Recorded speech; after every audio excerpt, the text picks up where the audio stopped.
Hi everyone, welcome to my channel. ఈ వీడియోలో మనమైతే ఏకశిలానగరం ఒంటిమిట్ట శ్రీ కోదండరామస్వామి దేవాలయం కవర్ చేయబోతున్నాం. ముందుగా ఇక్కడికి ఎలా రావాలి, ఇక్కడ ఎటువంటి సౌకర్యాలు ఉన్నాయనేటి చూద్దాం. ముందుగా ఇక్కడికి ఎలా చేరుకోవాలో చూద్దాం. ఈ దేవాలయం చేరుకోవాలంటే ముందుగా రాజంపేట కానీ కడప కానీ చేరుకోవచ్చు. అలాగే కడప టు తిరుపతి పోయే హైవేలో మనకైతే ఈ ఆలయం కనిపిస్తూ బయటకు ఉంటుంది. అలా మనం ఈ ఆలయాన్ని చేరుకోవచ్చు. రైలు మార్గం కానీ లేకపోతే రోడ్డు మార్గం ద్వారా కానీ మనకైతే రాజంపేట పోయే హైవేలో మనకు కనిపిస్తుంది. ఇప్పుడు మనం లోపల పదండి, చూద్దాం.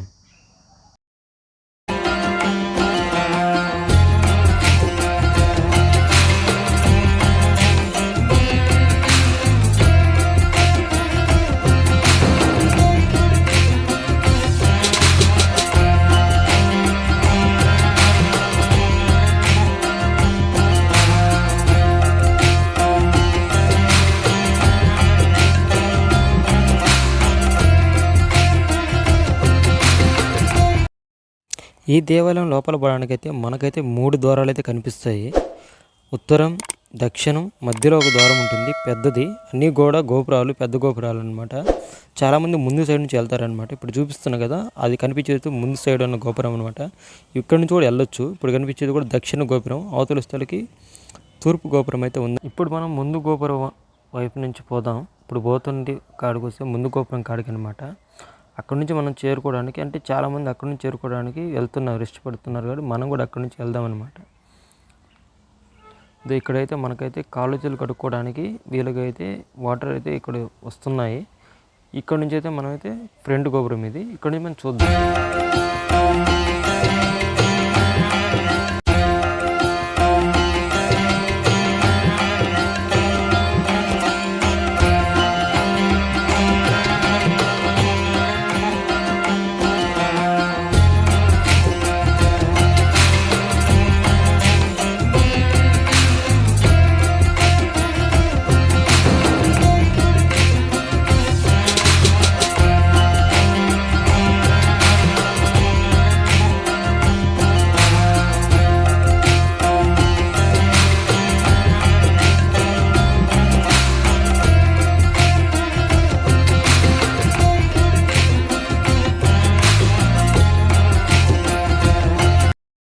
చెప్పాను కదా, ఇదైతే ఫ్రంట్ గోపురం అనమాట. ఇక్కడ నుంచి చాలామంది భక్తులు అయితే పోవడానికి వీళ్ళు చాలామంది ఇష్టపడుతున్నారు.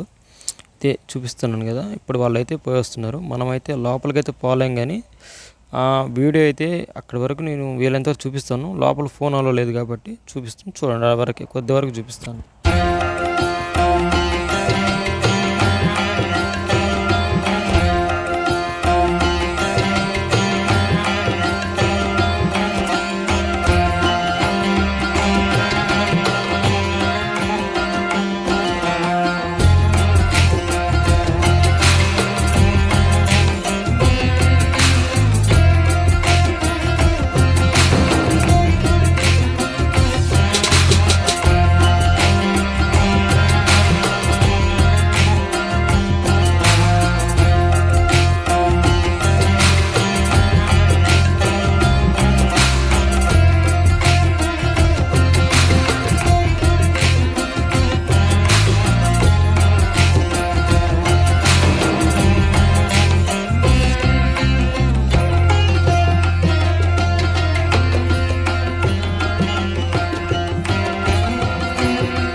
చూపించేది లోపల వ్యూ చూడండి.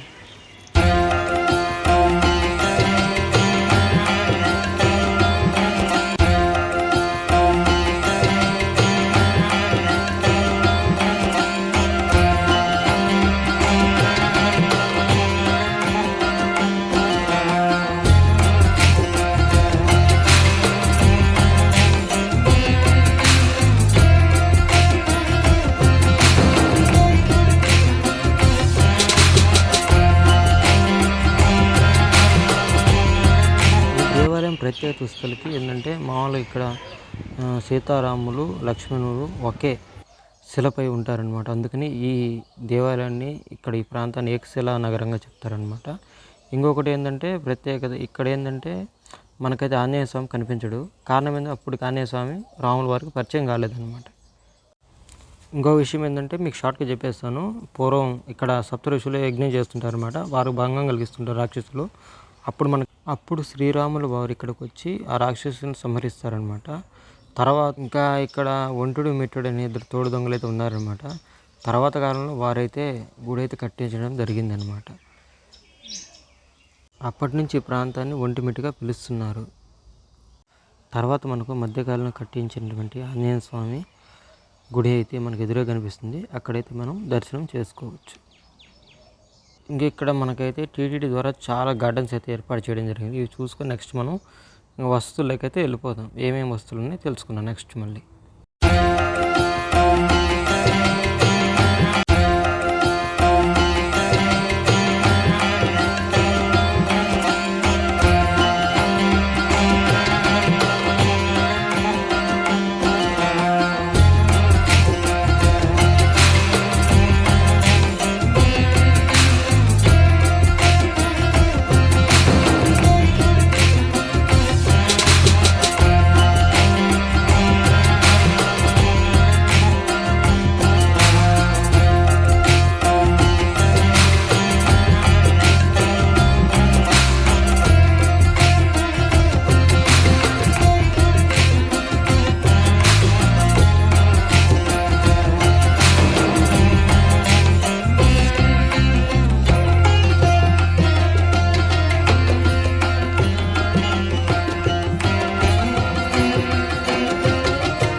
ఇంకా మన వసతి గురించి మాట్లాడుకుంటే టిటిడి దేవస్థానం తరపున మనకైతే పెద్ద భవనం అయితే నిర్మించి అయితే ఉన్నది.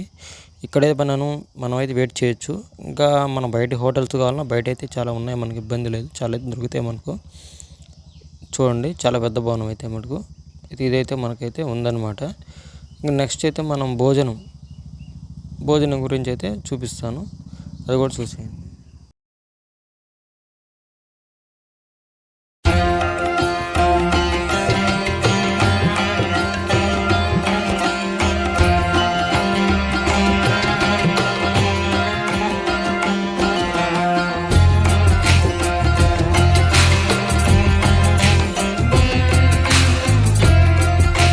ఇక్కడ మనకైతే ఓన్లీ మధ్యాహ్నం పూట మాత్రమే భోజనం అయితే పెడతారు దేవస్థానం తరపున.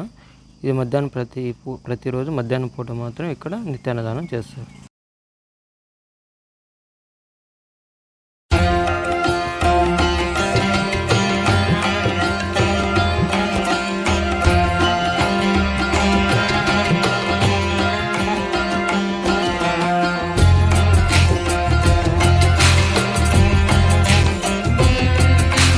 దేవస్థానం కిలోమీటర్ దూరంలో మనకైతే కళ్యాణ వేదిక అయితే కనిపిస్తుంది. మండపం అయితే ఉంది స్వామిది, చాలా పెద్దది, చాలా బాగుంటుంది చూడడానికి. ఇది కూడా చూసేయండి.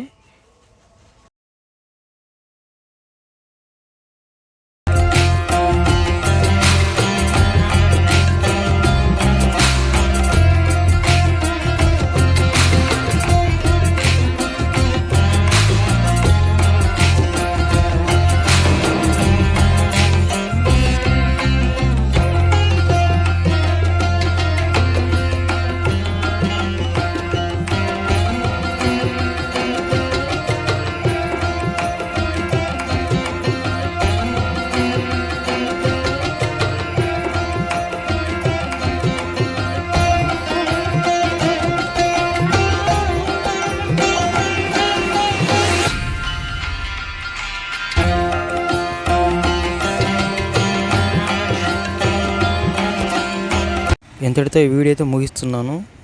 ఈ వీడియో నచ్చినట్లయితే లైక్ చేయండి, షేర్ చేయండి, సబ్స్క్రైబ్ చేయండి. కొత్తగా వచ్చిన వారు ఎవరైనా అయితే మన ఛానల్ సబ్స్క్రైబ్ చేయడం మర్చిపోకండి.